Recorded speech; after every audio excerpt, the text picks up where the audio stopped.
All right, I think we're live finally. There we go. We are live on our page. Good morning, Keller Williams. Happy Monday. Let me click my record button. Here we go. Happy Monday, Monday Motivation here with Sally Hayes. And we are continuing our conversation about the one thing with Gary Keller and Jay Papasan. We're in the lies we tell ourselves that keep us from being successful or stand in our way. And we're actually on the last one. So, we've gone through quite a few that I hope have helped you be motivated during the week to look at your week. And so some of those that may lie between you and success are that we've discussed is that everything matters equally. It doesn't, right? That multitasking is a lie. Some of you were wearing the badge that said I'm the best multitasker on the universe because we're programmed to do that, right? From the universe that's around us in all the marketing. That a disciplined life is a lie. That willpower is always on will call. That isn't true. That a balanced life is what we need to lead. We know that we need to counterbalance. And today we're going to talk about big is bad. Big is bad. Okay, that's a lie, right? That's one of the lies we have here. Big is bad. All right, so I'm going to say a few things and see if you've ever heard these phrases before. All right, big bad wolf. Big bad wolf. Okay, we know from childhood we learned all about the big bad wolf, and Little Red Riding Hood wasn't a good guy, right? We were like, no, don't want the big bad wolf in my world. Big Bad John. Okay, don't know if Big Bad John is a song. I think maybe from the 70s. That's out there. Big Bad John. We've heard that. We've been programmed to listen to that in our mind. And then there's another one that has big and bad in the same sentence. Big bad bean counter. Okay, that's a business. Big bad bean counter. So we've been conditioned all this time to think that big and bad are synonymous, that they go together, right? And I know as I talk to pre-licensees and even agents that aren't with Keller Williams, out there in the world, we're the largest, right? We're the largest company here in town in terms of agent count. Globally, nationally, we've got that big word with us. And because there's some conditioning around big is bad, sometimes I have to overcome that. Well, a lot of times I have to overcome that with what people are telling themselves. So there again, lies start with the stories, right? That we've been hearing, and what the dialogue is that we've been listening to. So here's the deal: like big can be bad, right? Bad can be big. Yeah. So they are just not related to each other at the same time. So I think that, when you think about big and you assign the word opportunity next to it, big opportunity, right? That can be a good thing. That's better than a small opportunity, right? Would you guys agree with that? Hey, Johnny. Good morning. And then at the same time, a small problem is better than a big problem. I bet if Stephen Sharp were on here, he would say, amen. Amen to small problem versus big problem. So small is not actually assigned to, to good, and big is not assigned to good all the time. It just depends on what we're talking about. So why is it that we think big is bad, but we don't always, we always say like small is always good? It's not. So sometimes you want the biggest present under the tree when it's a 70-inch TV. And sometimes you want the smallest tree present because diamonds are a girl's best friend. Right. So I think if you think about that, you're like, okay, well, that makes sense. They are never tied together. So I do have to overcome those things, because here's what's happened. And I was very Gary-esque when I was reading this, and I wrote down some things, okay, because it says that fear is why we think big is bad, and our brains shut down, okay, when we think about that.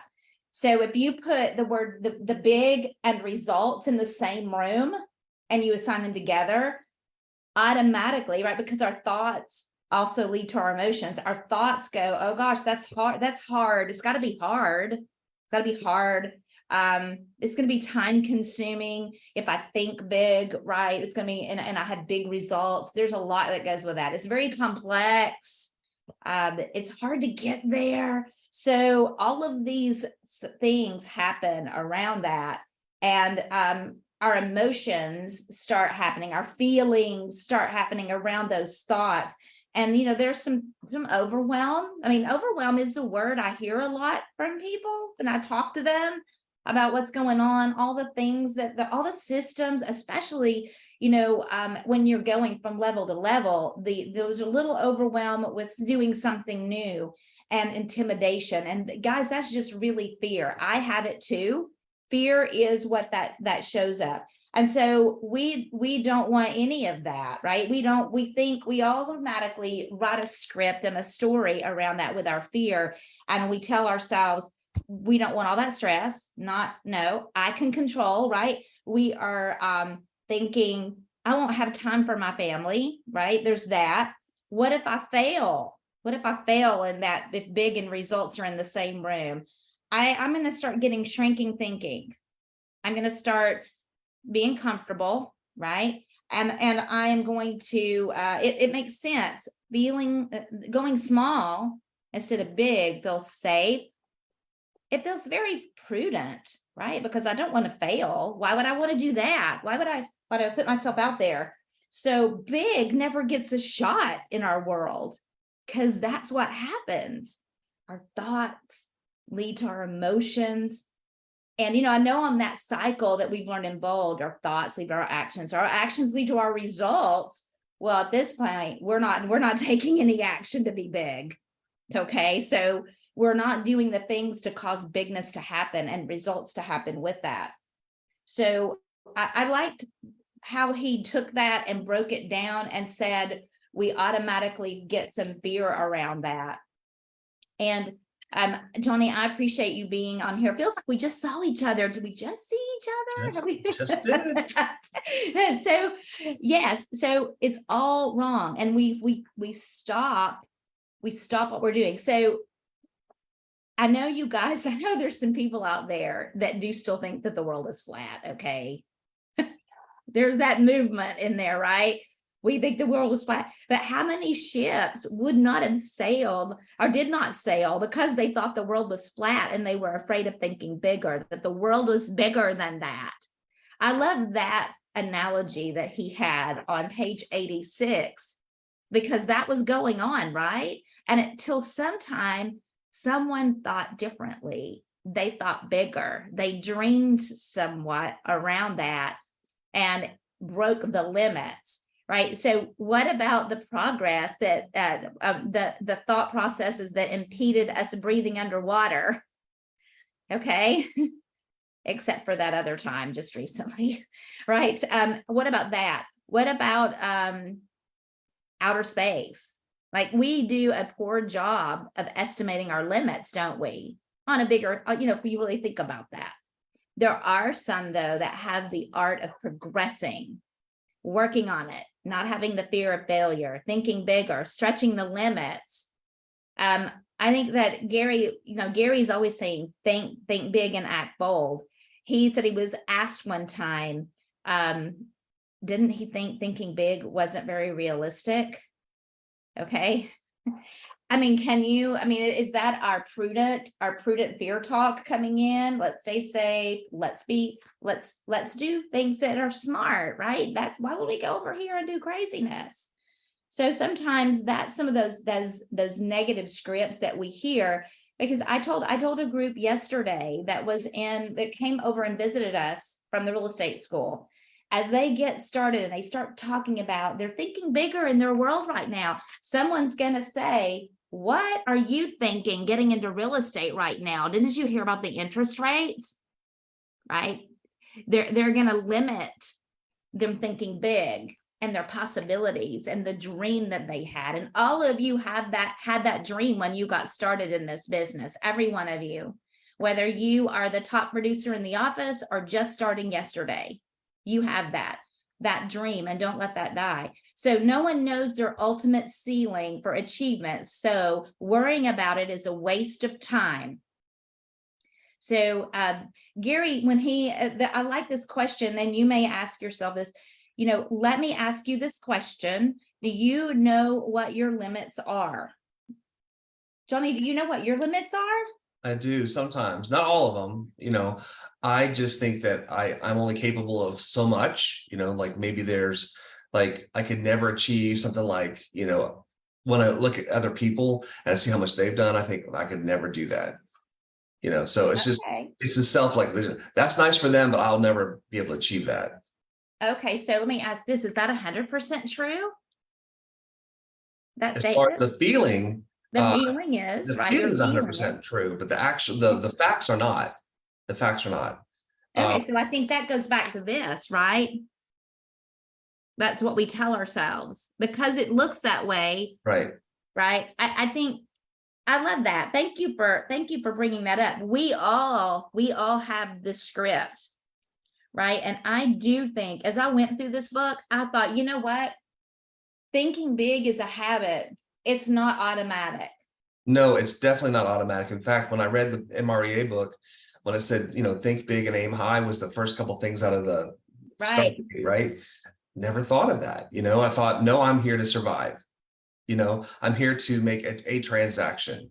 But when you come in with a mentality of like, I'm here to do a transaction, that's aiming low and setting low expectations. And when you set higher goals, again, it's just not natural. I don't think it's natural to think big. I think it's automatic, like, well, I know what I can do. It's going to be, maybe 4 transactions a year or whatever the situation was. And that's kind of how I started.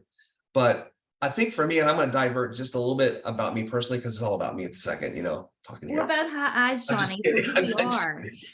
College for me was a 9-year process to graduate with a 4-year degree, because when I started out, I did not apply myself. And then I got to the point after the second semester, like, I can't do this. I'm not even going to be able to do this. So I was on academic probation. It was just a struggle, right? So after I took a little bit of time off and realized, one of the things you got to do is actually open the book. That's part of going to college, is that you've got to look at the material, right? You can't just show up in class and expect to pass, right? So then I started to learn to do that. Well, here's what I'm saying. At the end, I was like, I had to believe that I could do something. Like if I actually did the work, I believed that I could pass. And my last semester was not a 4.0. I had summer class and I had 5 classes and I had all A's and 1 B. And this was someone who had all D's at the beginning. So I had to realize at some point that 1, it took effort, and 2, I can do this. And I think thinking big, to me, when you first start in real estate, you're not thinking I can do big. You're thinking I want to close a transaction. It's just very low standards. But I think right from the beginning, that's hit just like that. And big is not bad. When you think about big, I think about some of the people that are successful, and not all of the people that are successful are strictly out for the next money. They're not strictly out for, let me get that next dollar. They're out to help people. You know what I'm saying? It's really a mindset. And when you look at people that are genuinely out there to help people, and then it grows, it's like, how many more people can I help? Not how much more money can I make? And when you have the right perspective and you have the right heart, people see that it's authentic and they want to work with you. So that's kind of where Absolutely. I got to I here. love every bit of that because I think that you are spot on about getting in the business and being and thinking like, oh gosh, I just need to make money to pay my I MLS dues, promise. That's right? right. That's right. If I Right. could just make 2 transactions this month or this year or whatever, then it makes a big difference. Like, but you could, yeah, I just think that we have to change our mindset to think, first of all, like you said, big is not bad. That's not something I would think about. I see why it's an important chapter in the book, but I really feel like the biggest thing is when you're not aiming for anything, you're going to hit nothing, right? You're not going to hit anything. But whenever you can say, you know what?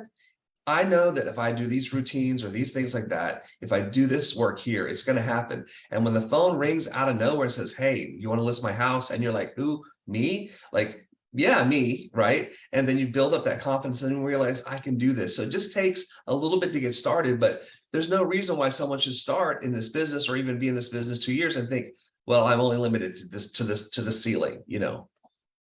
Well, So, I think I do think that on the spectrum, most people don't naturally think big all the time. no, I do believe that because I started thinking about it in this chapter, and it is a habit just like anything else.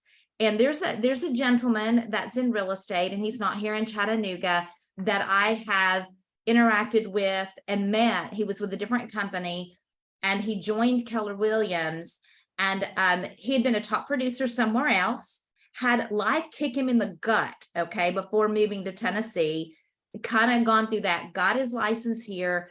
I ran into him. I went to an open house that he was hosting. He wasn't with KW. So we had a chat in the kitchen of the house. Nobody was there at that time. And he's now with Keller Williams, and he calls me at least at the minimum one time a year, usually more than that. Been through Bold, and says, "I'm calling because he does gratitude. I'm calling for gratitude. You caused me to dream again."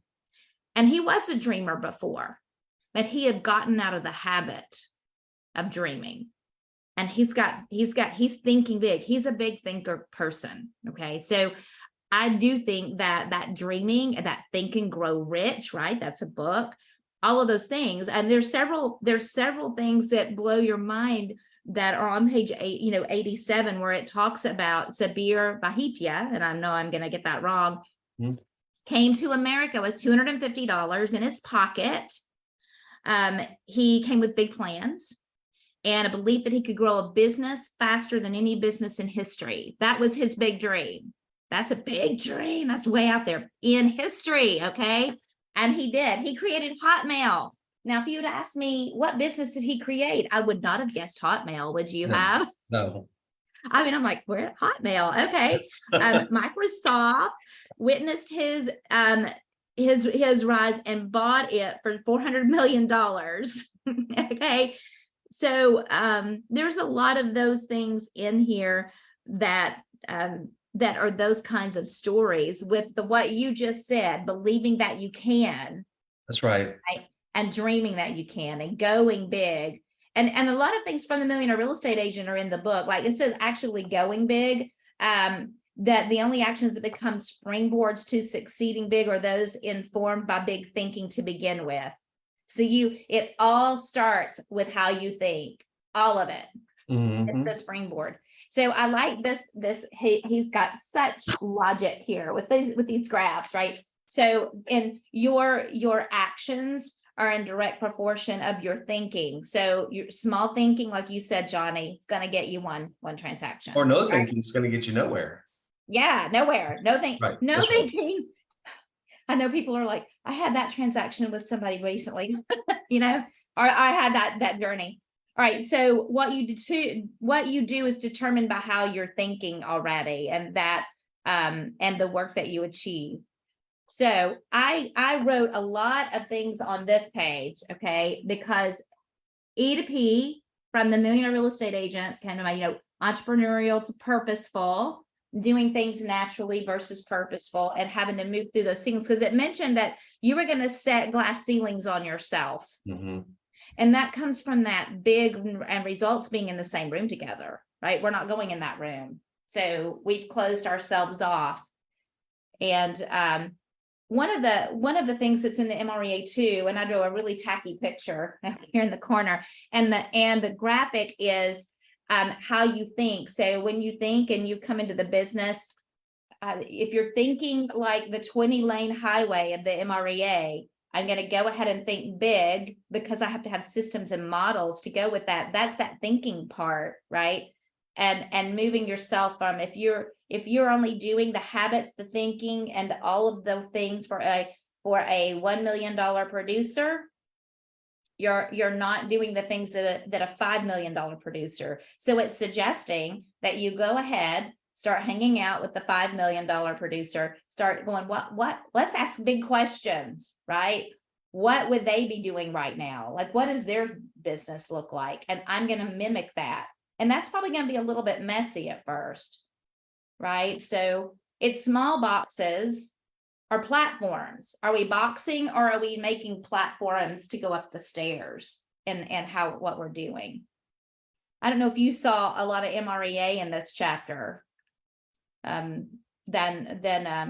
like this. This blew my mind too, Johnny, on page 90, where it's talking about thinking big and getting started. And that J.K. Rowling conceived Harry Potter when she thought about doing that. And she wrote that story. She already envisioned 7 years of their lives together before she started book 1. Right. Like it wasn't like, well, I've done that one. Well, now I gotta figure that out. Right. So she already had that planned. While we're on that subject, when I was thinking about that right there, you know, I'm in the mindset of like, I've got one big hurdle to get over and I'm focusing on that hurdle. And once I get over the hurdle, I've made it, but then I realize those bills that I have, they continue to come. So I got to find more hurdles to get over, you know, so it may be like the goal to get to a certain point, but it's not, don't limit yourself to just like, hey, I've got to get this, just to be constantly in motion, you know, like, don't just say, oh, if I could just get this on the board. I mean, last year was the classic case of that. It was a really good year for a long time that kind of hit the brakes. And then out of nowhere, I had several transactions come in and Wendy Stott popped over. She said, that's good and all, but what are you doing for the next ones? It's like, you're right, you know, because it's okay to get some things on the board, but they go away. They go away. So we have to be thinking ahead. And the way to do that is by starting at the beginning with the thinking big and think, okay, this is just one of those steps along the way. If you don't focus on the one thing, no pun intended, you don't focus on the things you're working on. You're thinking like, okay, while I'm doing this, and even Miss Robin Matthews said at the last time when she was here, she said, Johnny, let me show you something after class. And I walked up to her, she said, it's great to get all that going. She said, but you've got to keep the lead gen going, because if you stop that, because you're doing all those things there, when that last one closes, you know, and it goes back to thinking big. If I'm going to do big, it's not, yes, I got these transactions going, but to keep that momentum going and to look forward, look beyond that, not forward, but look past those things to the next thing. Just always keep your eyes currently, don't let things go that you're in, but don't forget there's a future ahead.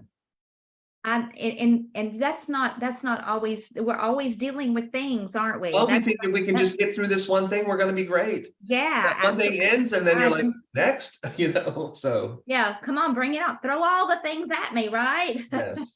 Yes. Well, I think that is true with even if you look at your month calendar, like you're looking at what's happening right now. That's and right. I think it's a good conversation to get us set up for next year, okay? Because we start thinking traditionally, oh, we need to work on our next year in October. And time goes by so quickly. Big thinkers have already got the whole year planned out, everything they're doing, like how they're going to get there. It reminds me of this, and they still do this, by the way. There was a breakthrough coaching with MAPS called 90 Listings in 90 Days. Have you heard of that? I have. When that launched, okay, if you stop and you think about that, 90 listings in 90 days, guys, that's taking the listing a month.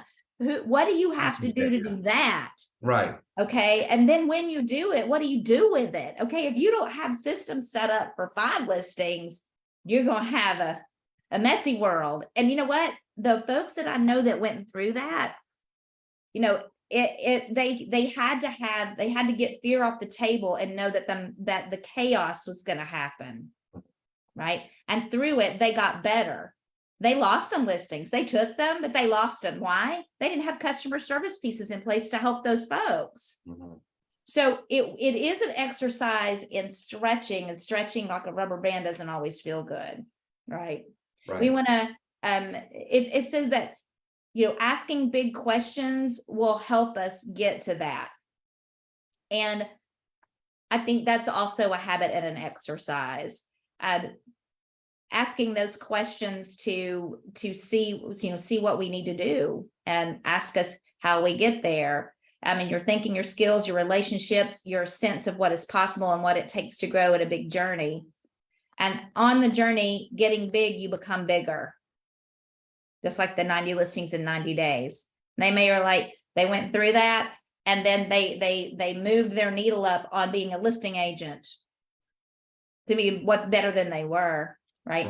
So one thing about this is, and I hear this in bold, being growth mindset versus fixed mindset. Okay. That's something that we can get into as well, and not always thinking about being better and stretching ourselves and staying in thinking the same way over and over and not moving that needle in that. I like that on page 92, and I wrote, this is the pitch.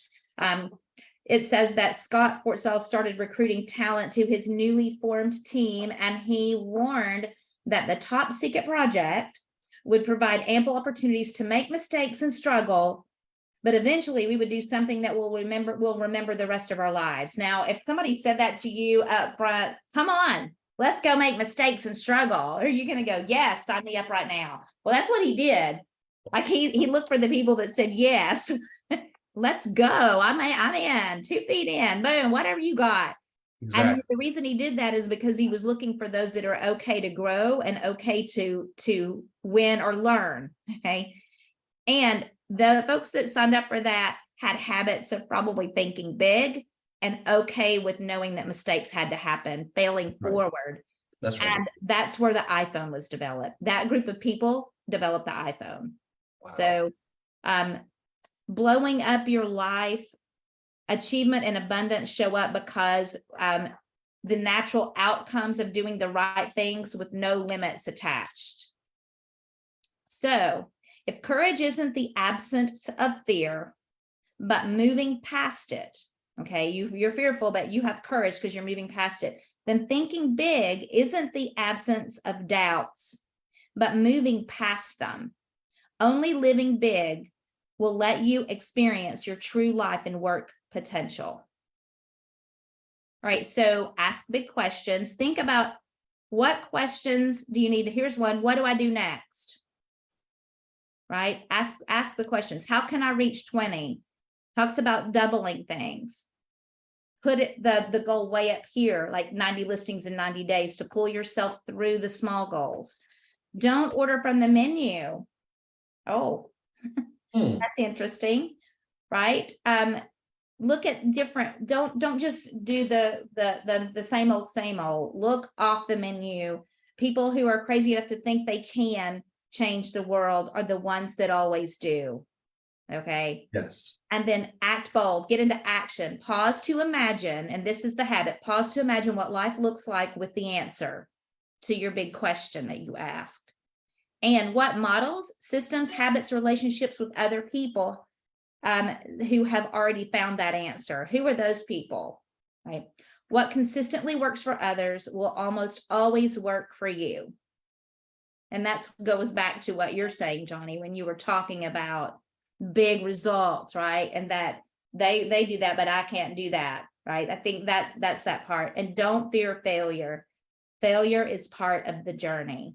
So all of these things, all of us have to deprogram and unlimit our thinking around, including me, and our habit of dreaming. And so I wrote down a couple of things. How can we create a habit of thinking big and dreaming? Remove limiting beliefs, meditation, or time for reflection in your day. That goes back to the energy plan of the Millionaire Real Estate Agent. Asking big questions to jumpstart your creative juices and your creative thinking. And how can I accomplish, here's an example, how can I accomplish my 10-year goal in 6 months? Now that, if that didn't make you feel wonky inside, that's a big question, that's a right? Big question. Sure. Then maybe journaling and doing a vision board. Those can help us get started. Yes. Right. Johnny, thank you for hanging out with me today. I was making it was hard. I was 3 minutes after I wanted to be here, but I'm like, I'm going to be here today. Yes, you did. Yes, you did. And we got a lot going on today. I will tell you there, this is a thing for all of you watching Facebook Live as well. There is a powerful class coming. There's a free Zoom on the 27th with Dusty Oglesby. He is incredible. He is dynamic. He is going to talk about purpose. And I believe that this opportunity for you is huge in the ability to start thinking bigger, because you're going to talk about mind, spirit, heart, body, relationships, and business, because he's going to give you a class the 27th, and then we have invited him to come as a speaker for a 2-day boot camp. It's replacing Bold. We're not bringing Bold in this year. Okay, 2 days. You're going to learn and you're going to do. This is for all earners. I mean, everybody. Brand new. I just got my license to top of the market. All of this is for everyone. Check it out. Okay. I seriously think that you are not going to be in a growth mindset if you don't sign up for this. Okay. We don't want to be fixed. All right. Love y'all. And I'll see you out and about. Okay. Yeah, thank you, Sally. All right. Bye. Bye.